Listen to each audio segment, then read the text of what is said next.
What is going on, everyone? This is your daily dose of mental health with Adam, and in today's video, it's a random video, but we're going to just be discussing a little bit of this shortage in the Midwest that's been going on, which is the adderall shortage, the dextroamphetamine shortage, the Vyvanse shortage, and potentially the Ritalin shortage coming next. Please like and subscribe to the channel. I greatly appreciate it. Let's go and jump right on into it. And before I go any further, real quick, random video, but I wanted to get this out here because this is the reason why I'm doing this is not because I'm just interested in it, but I actually have a friend who called me and asked me about this today and asked for my advice on what the next steps would be to obtain their medication. So I have a friend who takes amphetamine salts, which is Adderall, and it was time for him to get his fill, because with Adderall, there's no refills on the medication. You get 3 separate scripts. And the thing is, right now, with everything being telemedicine right now, doctors or psychiatrists would typically send 3 electronic scripts to the pharmacy instead of getting paper scripts, which are in-person ones, which would have been a lot more convenient for the friend if they would have had paper scripts. But anyway, so when you send 3 over there, you would think when you're calling and you have some sort of problem arise, like, oh, we're out of the medication at this pharmacy, the first response the friend gave back to the pharmacist was, hey, I've got another script, can you fill that one? Or better yet, since you don't have it, can you send my script to another pharmacy to be filled? In particular, they were going through a CVS. So through a CVS, he essentially was just saying, hey, since I'm not trying to go to a different type of pharmacy, I'm just trying to go pick up my medication at a similar one if there's any that have the supply. And the pharmacy says back to him, or the pharmacist says, no, you're going to have to go get him a completely new script for the doctor, and he's going to have to send it to the pharmacy. And from there, essentially what happened was, and the conversation was, he asked the right questions. He said, well, can you tell me what pharmacies have it? And they looked up in their system, and the pharmacist said, oh, they named 2 of them, should have them, it says they're in stock. So he's like, okay, so what if my doctor, I get a hold of him, which keep in mind, getting a hold of your doctor, or even, them getting the message for at least a couple days is tough. Let's say they get the message, send it over 2 days later, the new script, and now they're out of it. Now the new pharmacy's out of it, which raises the question, can that pharmacy then send that script to one that has it? So it's kind of like a game of cat and mouse, is the point. So first thing I want to say in regards to this, if you are near the end of a script that is a control 1 or better yet, a control 2 substance. So that would be, controlled 2s would be your Adderall, your Vyvanse, really your amphetamines and dextroamphetamines.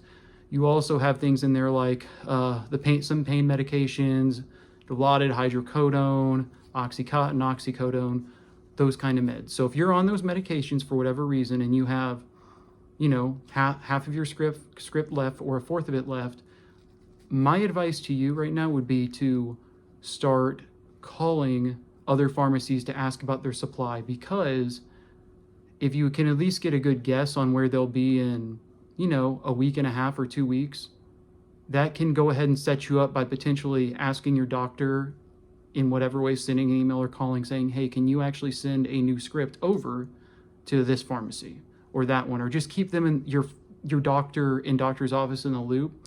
I know it seems you might think like you're being kind of annoying to them, but no, you have to be persistent in these situations, because you don't want to miss whatever medication you're taking because of something like this, because you didn't do anything wrong. It's just they're out of the medication, and that's why you really have to take an initiative with that. So in summary with him, luckily he contacted his doctor earlier today.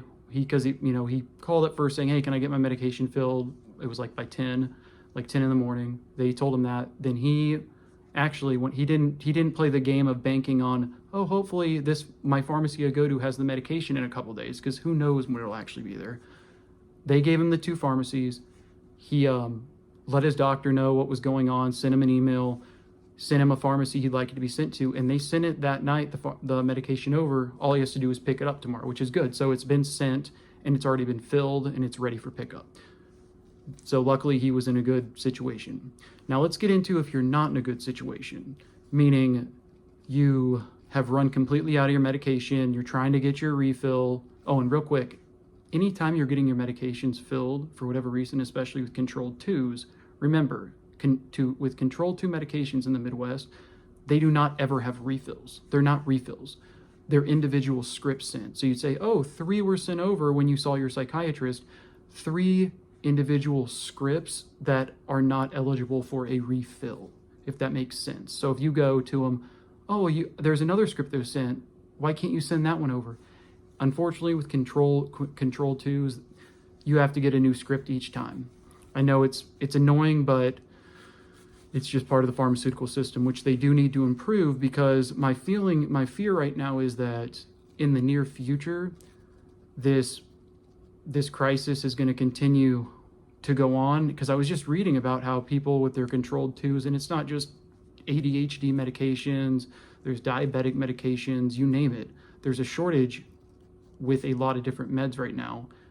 CVS really needs to, in my opinion, I don't know if it's Walgreens too, but through CVS really needs to understand that obviously right now with, everything going on, there's a lot more, telehealth, right? It's primarily telehealth appointments that doctors are electronically sending the scripts over, and that we have no control over how on anything on really anything in that regard. So when they're sent over as 3 different scripts, they are directly sent to that one. You can't, from that point, they cannot send them to another pharmacy due to the laws and regulations in regards to control two substances. So you'll have to go back and get a completely new one from your doctor or have them send it over. So that needs to be figured out, because if you have 3 scripts sent over, CVS really needs to figure out if there's 3 sent over, or even from a lawmaker perspective right now, you're going to be affecting a lot of people, especially when they have multiple scripts being sent over. They have no control over it. If their medication is out of stock and it was sent to that pharmacy, the pharmacy should have no problem sending that to another pharmacy. And I'd even say, I'd understand if you said, okay, it has to be a CVS to a CVS. Or if they go, can't do a CVS to a Walgreens, I understand that. But you need to make it easier for patients to get their medications. Because I'm reading all over here, all these articles right now in regards to people freaking out about their meds not being able to be filled because they're out of stock, and then they have to get new prescriptions. So if you have, real quick, a fourth of your medication left right now, and it's a control 2 substance, I want you to hear this right now. For the next 1.5 to 2 years, there's going to be the med shortage is not going to get any easier right now. You need to make sure that, and I know you need your full medication, but you need to make sure you're making the proper calls earlier rather than later. The latest you should be contacting is 2 days before, so at least you have 2 days of your med left if there's an issue. But if you're playing the game of when you're out of your med right now to call, you're going to be in a bind right now, more than likely.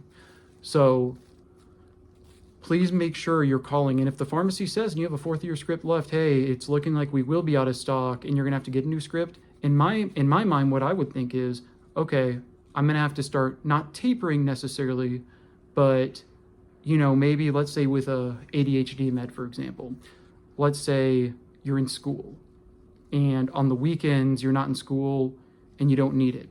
You should be maybe not taking it on the weekends. And I'm not telling you what to do, but some advice would be that, or even taking like half of your dose on the weekends. So when you get to that point of needing the refill, you at least have 4 to 5 left of whatever it is. So please prepare. I'm begging you. Next part, real quick. I'm also going to be going over, since this whole thing came from him not being able to get his amphetamine salts or Adderall being filled, I'm going to go over just 1 or 2 supplements that could help you if you're in a bind and you can't get it for 2 days. Because do not go to the streets and go try to get it. Do not. First off, number 1, luckily with Adderall and amphetamine salts, there's no risk. Well, I'm not going to say there's no risk, but having severe side effects like seizures, in particular, chances of I'm just going to say even serious symptoms of withdrawal, meaning like you can't get out of bed, you can't do this. They're typically the most major side effects you will get if you go without it. If you go without it for a day, you'll just kind of feel a little drowsy and you won't even really feel a withdrawal coming. Day 2 yes, your mind will feel very cloudy and you'll feel very tired. So you'll probably be sleeping a little bit more.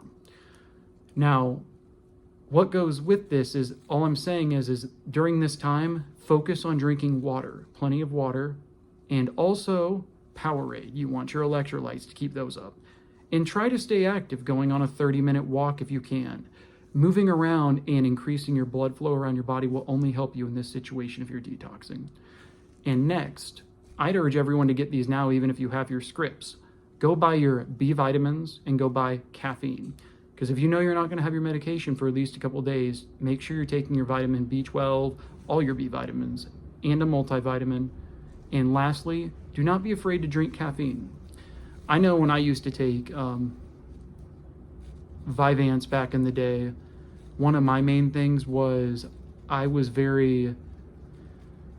not drinking enough water, or I was drinking water, but I should have been drinking more with the medication. So I was actually I was more dehydrated. So please drink water, take your B vitamins, and also lastly, caffeine. So most people, since it's a stimulant, if you're taking an amphetamine salt, anything like that, Ritalin, Vyvanse, a lot of times caffeine you would drink if you were like, you took your medication and it's wearing off and you're still getting work done. So 3 to 6 hours later, it's wearing off, then you drink a cup of coffee. Okay, fair enough. But when you're going through with the withdrawal, if you're drinking 1 cup of coffee a day, I would drink 2 cups, because that'll help get you out of bed. That's the main thing.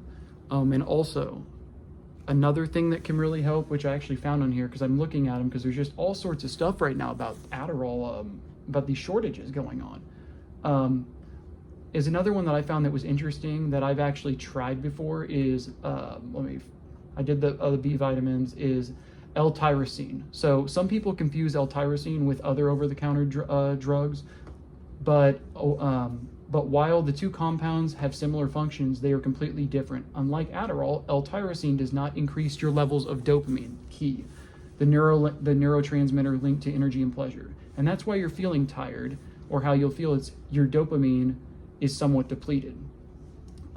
It does, however, so with L-tyrosine, increase the levels of acetylcholine, a substance necessary for cognitive function. So it's not affecting the same chemical, but it's helping your acetylcholine, which once again will help if you have to get stuff done. You take L-tyrosine for just being able to focus, and just in general helping just cognitive function in general. You add that with caffeine, that could be a lifesaver. So caffeine and L-tyrosine together could really help you in that situation. Real quick as well, I just want to let everyone know I'm going to be doing a video in regards to, it's a psych case again. It's going to be covering a boy who committed an atrocious act by killing essentially like a 4-year-old, and how he's being released from prison, and what his mental state was at the time of the murder, because he was only I believe he was I don't want to get it wrong, but I think he was 11 or 12, or maybe even a little younger, and now he's released from prison. He was just released within the last year, and just going to go over his psych background. I'm going to read some of the psychiatry assessment notes that were there, and I'm going to essentially give my opinion and apply what I've seen in the psych setting to evaluating why he committed the murder and how he will adjust once he's out of jail, because he's been in jail his whole life. But once again, sorry for the random video. I just wanted to throw this out here. Check out my 365 days of running as well. I'm running every day for a year. I'm on day 41. I'll post that.